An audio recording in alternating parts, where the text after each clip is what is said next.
ለተረቡ ሰኔ 3 ቀን 2018 ዓ.ም ቀን ላይ እንገኛለን። ሰላም ጤና ይስጥልን። የተወደዳችሁና የተከበራችሁ የኢትዮስ ሚዲያ ቤተሰቦች እንደምን ዋላችሁ? እነሆ ከተለያዩ ታማኝ መረጃ ምንጮች የደረሱንን ሰበር ዜናዎች ይዘን ቀርበናል። በቅድሚያም አርዕስተ ዜና። በአማራ ምድር ባገዛዙ ጦርና በፋኖ መካከል የሚደረገው የፊት ለፊትና የጨበጣ ውጊያ ዛሬም ተጠናክሮ ቀጥሏል። በደብረ ብርሃን ዙሪያ በተከናወነ ልዩ ኦፕሬሽን ያገዛዙ ጦር መሪ ከነሙሉ ትጥቁ መማረኩም ተነግሯል። በአፋብን ሸዋ ጠቅላይ ግዛት አሳምነው እዝ አጼ ዘራ ያዕቆብ አንደኛ ኮር ነጎድጓድ ክፍለ ጦር በደብረ ብርሃን ከተማ ዙሪያ በሚገኙ ቀጠናዎች እጅግ አስደናቂ ኦፕሬሽን ፈጽሜያለሁ ብሏል። በዚህም ያገዛዙን ሻምበል መሪ ከነሙሉ ትጥቁ ቁጥጥር ስር መዋሉን ይፋ አድርጓል። በሌላ በኩል በወሎ ቤት አማራ ቀጠና መካነ ሰላም ግንባር ከፋኖ ጥቃት ለማምለጥ ሲሸሹ የነበሩ ያገዛዙ ኃይሎች ላይ በደረሰ አደጋ በርካታ ወታደሮች ማለቃቸው ተሰምቷል። በዝርዝር መረጃችን ጉዳዩን የምትሰሙት ይሆናል። የኦሮሚያ ክልል ርዕሰ መስተዳደር አቶ ሽመልስ አብዲሳ ከስልጣን ሊነሱ መሆኑ ተሰማ። በኢትዮጵያ የፖለቲካ ማዕከል ውስጥ ለወራት ሲብላላ የቆየው የስልጣን ሽግግር ጭምጭምታ አሁን ላይ አጠቃላይ የክልሉንና የፌዴራሉን የፖለቲካ መዋቅር ወደማይመለስ አዲስ ምዕራፍ እያሸጋገረው ይገኛል። በተለይም የኦሮሚያ ክልል ርዕሰ መስተዳደር የሆኑት አቶ ሽመልስ አብዲሳ ከስልጣን ሊነሱ ይችላሉ የሚሉ የፖለቲካ ግምቶችና በምትካቸው ደግሞ የቀድሞው የአዲስ አበባ ከንቲባ ኢንጂነር ታከለ ኡማ ሊመለሱ ይችላሉ የሚሉ ወሬዎች መድረኩን በከፍተኛ ሁኔታ አሙቀውታል። ስለ ጉዳዩ የወጡ መረጃዎችን በዝርዝር ከኛ ጋር ከቆያችሁ የምትሰሙ ይሆናል። ዶክተር ደሳለኝ ጫኔ በፓርላማ በጽኑ የተቃወሙት ረቂቅ አዋጅ ጸደቀ። ኮንትሮባንድ የጫነ ተሽከርካሪ ለመንግስት ገቢ ይሆናል ይላል የጸደቀው አዋጅ። የህዝብ ተወካዮች ምክር ቤት አባል የነበሩት ዶክተር ደሳለኝ ጫኔ ኮንትሮባንድ የጫኑ ተሽከርካሪዎች እንዲወረሱ የሚፈቅደው ረቂቅ አዋጅ መዘጋጀቱን ሲሰሙ ከወራት በፊት በጽኑ ተቃውመውት የነበረ ቢሆንም አዋጁ በትናንትናው ዕለት መጽደቁ ተሰምቷል። አዋጁን በርካታው ህዝብና ዶክተር ደሳለኝ የተቃወሙት ለምን ይሆን? በዝርዝር መረጃችን ተሰሙታላችሁ።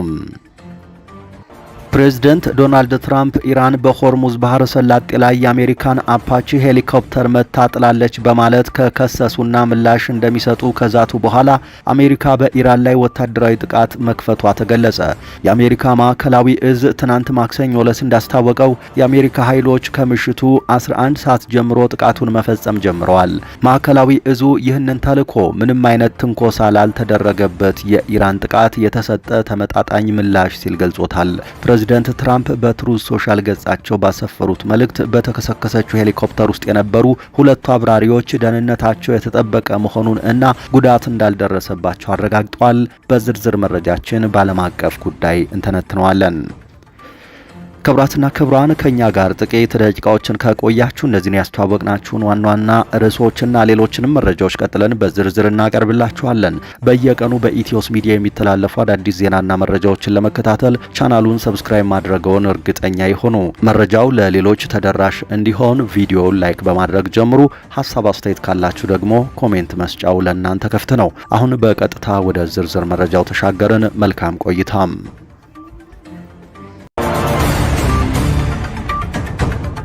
በአማራ ምድር ባገዛዙ ጦርና በፋኖ መካከል የሚደረገው የፊት ለፊትና የጨበጣ ውጊያ ዛሬም ተጠናክሮ ቀጥሏል። በደብረ ብርሃን ዙሪያ በተከናወነ ልዩ ኦፕሬሽን ያገዛዙ ጦር መሪ ከነሙሉ ትጥቁ እጅ መስጠቱ ተነግሯል።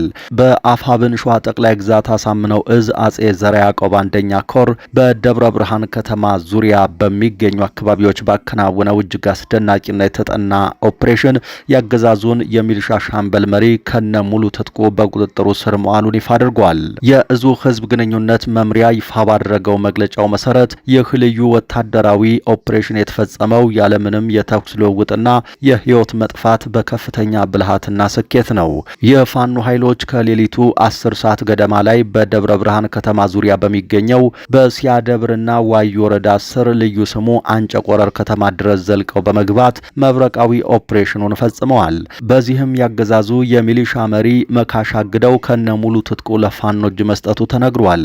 አቶ መካሽ አግደው በሰጡት ቃል ፋኖ እንደ መብረቅ ድንገት ከፊቴ ሲበራብኝ የእምነታቸውና የታማኝነታቸው ልክ ገብቶኛል ካሉ በኋላ በአገዛዙ የተታለሉ መላው የአድማ ብተናና የሚሊሻ አባላት የብልጽግናው አገዛዝ እንደማያዋጣ ከኔ ይረዱ ብለዋል።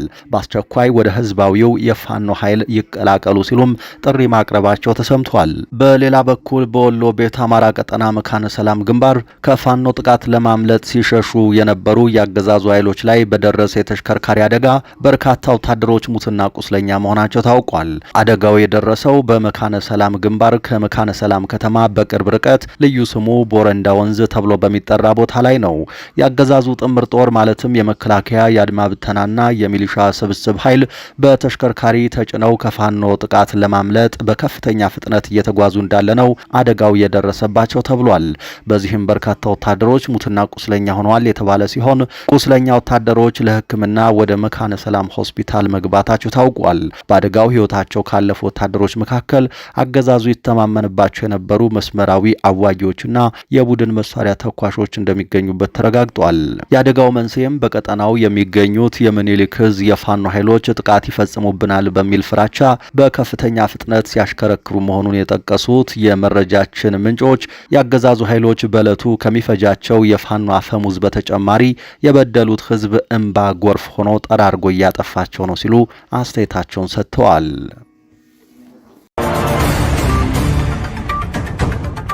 የኦሮሚያ ክልል ርዕሰ መስተዳድር አቶ ሽመልስ አብዲሳ ከስልጣን ሊነሱ መሆኑ ተነገረ። በኢትዮጵያ የፖለቲካ ማዕከል ውስጥ ለወራት ሲብላላ የቆየው የስልጣን ሽግግር ጭምጭምታ አሁን ላይ አጠቃላይ የክልሉንና የፌዴራሉን የፖለቲካ መዋቅር ወደማይመለስ አዲስ ምዕራፍ እያሸጋገረው ይገኛል። የኦሮሞ ፖለቲካ በሀገሪቱ መረጋጋትና የውሳኔ ሰጭነት ስልጣን ላይ ያለው ሚና ከፍተኛ በመሆኑ በዚህ መዋቅር ውስጥ የሚደረጉ ማንኛውም እንቅስቃሴዎች የአጠቃላይ ሀገሪቱን የወደፊት ዕጣ ፈንታ የመወሰን አቅም አላቸው ተብሏል። በተለይም የኦሮሚያ ክልል ርዕሰ መስተዳድር የሆኑት አቶ ሽመልስ አብዲሳ ከስልጣን ሊነሱ ይችላሉ የሚሉ የፖለቲካ ግምቶችና በምትካቸውም የቀድሞ የአዲስ አበባ ከንቲባ ኢንጂነር ታከለ ኡማ ሊመለሱ ይችላሉ የሚሉ ወሬዎች መድረኩን በከፍተኛ ሁኔታ ሙቀውታል። የአይነቱ ግምት ዝም ብሎ የመጣ ሳይሆን በኦሮሞ ፖለቲካ ውስጥ ትልቅ ሚዛንና ተሰሚነት ያላቸውን ሁለት የተለያዩ የፖለቲካ ክንፎች ፊት ለፊት የሚያገናኝ በመሆኑ የብዙዎችን ትኩረት ስቧል። በእነዚህ ሁለት ቁልፍ ግለሰቦች መካከል ሊደረግ የሚችል ማናቸውም የስልጣን ሽግግር ከቀላል የአመራር ለውጥ ባለፈ የገዢው ፓርቲ የስትራቴጂ አቅጣጫ መቀየርን የሚያመለክት በመሆኑ ጉዳዩን የላቀ እጅግ ጥልቅና ተጠባቂ ያደርገዋል። ይህንን ተከትሎም የሁለቱ መሪዎች ማንነት፣ የአመራር ባህሪና ከአብይ አህመድ ጋር ያላቸው ግንኙነት በድጋሜ በትኩረት እየተፈተሸ ይገኛል። የኦህዴድ ብልጽግና ውስጣዊ የስልጣን ፉክክር የመንደርተኝነት ስሜት ምን ያህል ጥልቅ እንደሆነ በተለያዩ የፖለቲካ ታዛቢዎችና አንቂዎች ሲገለጽ ቆይቷል። ከህወሓት ስልጣን በተረከቡ ሰሞን ከባለስልጣናቱ ጋር ቅርብ ግንኙነት የነበረውና አሁን አክቲቪስት ሆኖ በተቃራኒ ጎራ የተሰለፈው ጉማሳ አቃታ ገሜ የተባለ አንቂ የፓርቲውን ውስጣዊ አሰራርና የስልጣን ሹኩቻ በሚመለከት የራሱን የግል ምስክርነትና መረጃዎች ይፋ አድርጓል። ምንም እንኳን አክቲቪስቱ ወይዘሮ አዳነች የከንቲባነት ስልጣናቸውን ከታከለ ለመረከብ 90 ሚሊዮን ብር ከፍለዋል ማለቱ በወቅቱ መሳለቂያ ቢያደርገውም ከከንቲባነት ወንበር ከሚያስገኘው ጥቅም አንጻር 90 ሚሊዮን ብር ምንድነች ያሉም አልጠፉም።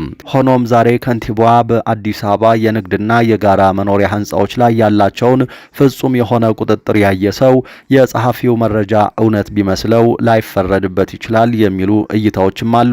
አቶ ሽመልስ አብዲሳ ከ2011 ዓ.ም ጀምሮ ትልቁን የኦሮሚያ ክልል እያስተዳደሩ የሚገኙ የጊንጪ ሰው ናቸው። በአሁኑ ወቅት በሀገሪቱ የፖለቲካ መድረክ ላይ አቶ ሽመልስ ከአብይ አህመድ ጋር ያላቸው ቅርበት እጅግ መሰረታዊ፣ ስትራቴጂካዊና የማይናወጥ የሚባል ነው። አቶ ሽመልስ የፓርቲውን ውስጣዊ መዋቅር ጠብቆ ለማቆየት የጸጥታ ፈተናዎችን ለመጋፈጥና የፓርቲውን ፖሊሲዎች ያለምንም አንገራገር በክልል ደረጃ ተግባራዊ ለማድረግ ፍጹም ታማኝ ሆነው አገልግለዋል። በሌላ በኩል አቶ ሽመልስ የሚያደርጓቸው አወዛጋቢ ንግግሮች የሚያስከትሉትን የፖለቲካ ጫና ራሳቸው በመሸከም ለጠቅላይ ሚኒስትሩ ማዕከላዊ ስልጣን እንደ መከላከያ ጋሻ ሆነው ያገለግላሉ። በአንጻሩ ኢንጂነር ታከለ ኡማ አዲስ አበባን በከንቲባነት በገዙበት ወቅት የጠቅላይ ሚኒስትሩን የከተማውን ውበትና ዘመናዊነት ራዕይ መሬት ላይ በማውረድ ረገድ የመጀመሪያውና ስኬታማው ተዋናይ ነበሩ። የኢንጂነር ታከለ ተፈላጊነት ከጠንካራ የፓርቲ መዋቅር ይልቅ መሬት ላይ በሚታይ ተግባራዊነትና የሕዝብን ልብ በመስረቅ ላይ የተመሰረተ ነው። አሁን ያሉበት ሁኔታ ታዲያ በአብይ አህመድ ፈቃድ ታከለ ኡማ በአዳነች አበቤ ተፈጽሞበት የነበረውን የሚመስል መፈንቅለ ስልጣን ከሽመልስ አብዲሳ ለመንጠቅ እያሟሟቁ ነው የሚሉ ግምቶች አሉ። በሚኒስትር ማዕረግ ሹመት ወደ ፌዴራል ለመሄድ የተቃረቡት ሽመልስ አብዲሳ ትናንት በገንዘብ ኃይል በአዳነች ቦታ ወድቆ ከተቀመጠው ታከለ ጋር አግባብ ያለው የስልጣን መረካከብ የሚያደርጉ ግን አይመስልም። ምክንያቱም ሽመልስ አብዲሳ ማርሻሉን ጨምሮ ከጎኑ ያሰለፈው ኃይል ቀላል የሚባል አይደለም ተብሏል። ይሁንና ከተለያዩ የውስጥ ምንጮች በተገኘ መረጃ መሰረት ኦቦ ሽመልስ አብዲሳ ከፍላሚንጎ ቢሮአቸው የሚነቀሉበት ጊዜ ተቃርቧል። በሽመልስ አብዲሳ ቦታ ማን ይተካል የሚለው ከተነሱ በኋላ ትልቅ አጀንዳ ሲሆን ኢንጂነር ታከለ ኡማ በብዙዎች ዘንድ ከፍተኛ ግምት አግኝተዋል። በሌላ በኩል ደግሞ ለማ መገርሳ በድጋሜ የኦሮሚያ ክልል ፕሬዝዳንት ይሆናሉ፣ ኢንጂነር ታከለ ደግሞ በድጋሜ የአዲስ አበባ ከንቲባ ይሆናሉ በማለት ብዙም የማይገመት ግን እውነት ሊሆን የሚችል አስተያየት የሚሰጡም አሉ። የሽመልስ ታማኝነትና የፓርቲ ቁጥጥር ወይስ የታከለ ህዝባዊ ተቀባይነትና የልማት ጉልበት ያሸንፋል የሚለው ጉዳይ የብልጽግና ፓርቲን የወደፊት ህልውናና የኢትዮጵያን የፖለቲካ አቅጣጫ የሚወስን ወሳኝ ታሪካዊ ክስተት ሆኖ ይቀጥላል።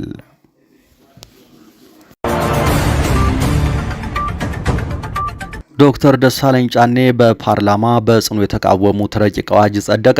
ኮንትሮባንድ የጫነ ተሽከርካሪ ለመንግስት ገቢ ይሆናል ይላል አዋጁ። የህዝብ ተወካዮች ምክር ቤት አባል የነበሩት ዶክተር ደሳለኝ ጫኔ ኮንትሮባንድ የጫኑ ተሽከርካሪዎች እንዲወረሱ የሚፈቅደው ረቂቅ አዋጅ መዘጋጀቱን ሲሰሙ ከወራት በፊት በጽኑ ተቃውመውት የነበረ ቢሆንም አዋጁ ጸድቋል። ከዚህ ቀደም የኮንትሮባንድ ዕቃ የጫኑ ተሽከርካሪዎች እስከ 100 ሺህ ብር በሚደርስ የገንዘብ ቅጣት ተቀጥተው ለባለቤቶቻቸው ይመለሱ የነበረ ቢሆንም አሁን ለፓርላማው የቀረበው አዲስ የማሻሻያ አዋጅ ግን ተሽከርካሪው ሙሉ ለሙሉ በመንግስት እንዲወረስ የሚደነግግ ነው። ዶክተር ደሳለኝ ይህንን ድንጋጌ በመቃወም ባለሀብቱ ተሽከርካሪ ገዝቶ ለሾፌር የሚያስረክብ በመሆኑና ሾፌሩን በዝርዝር የሚቆጣጠርበት በቂ መንገድ ባለመኖሩ የባለሀብቱን ንብረት መውረስ ፍትሐዊነት የጎደለው መሆኑን በወቅቱ ገልጸው ነበር። እንዲህ አይነቱ ጠንካራ ሕግ ባለሀብቶች ከዘርፉ እንዲሸሹና የሀገሪቱ የንግድ እንቅስቃሴ እንዲቀዛቀዝ ሊያደርግ እንደሚችል ያስገነዘቡ ዶክተር ደሳለኝ ጫኔ ንብረት መውረስ በኢንቨስትመንት ላይ ከፍተኛ ስጋት ይፈጥራል ሲሉ የተከራከሩ ቢሆንም አዋጁ ግን ከመጽደቅ አልቀረም። የህግ ማሻሻያውን በጽኑ የተቃወሙት ዶክተር ደሳለኝ ጫኔ የኮንትሮባንድ ንግድን ለመከላከል የሚወጡ ህጎች ወንጀለኞችን ለይተው የሚቀጡ እንጂ የሀገሪቱን የትራንስፖርት ዘርፍና ንጹሃን ባለሀብቶችን የሚጎዱ መሆን እንደሌለባቸው ቢያሳስቡም ይሄው ሰሚ ጠፍቶ አጽድቀውታል።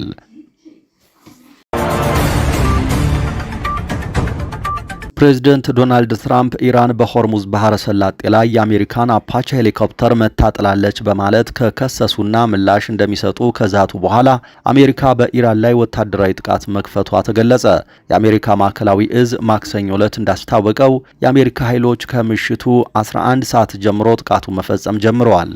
ማዕከላዊ እዙ ይህንን ተልዕኮ ምንም አይነት ትንኮሳ ላልተደረገበት የኢራን ጥቃት የተሰጠ ተመጣጣኝ ምላሽ ሲል ገልጾታል።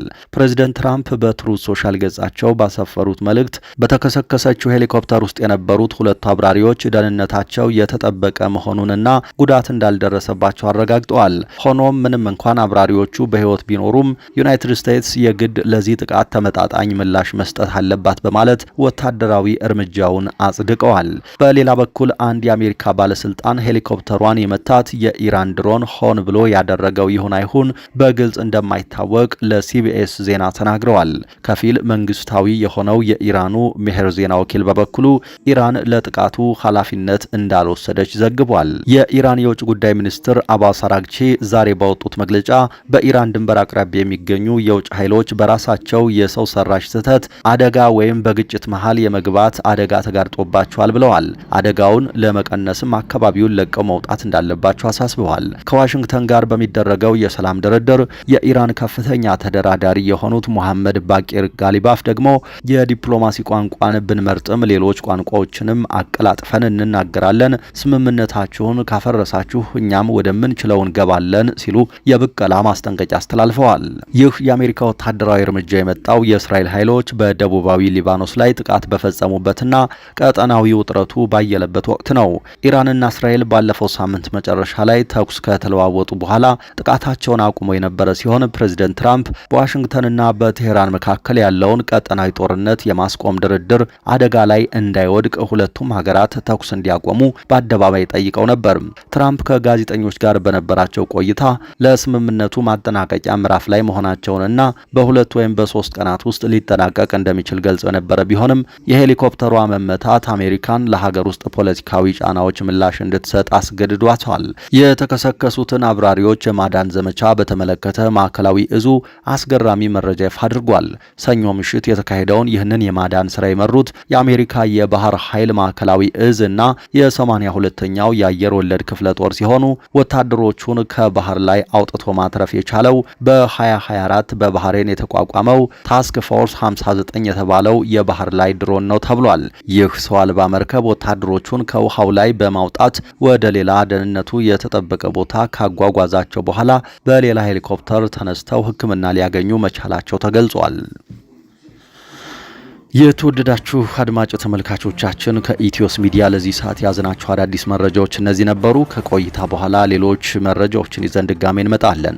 እስከዛው በያላችሁበት የዓለም ክፍል ሰላም ጊዜ ተመኘን።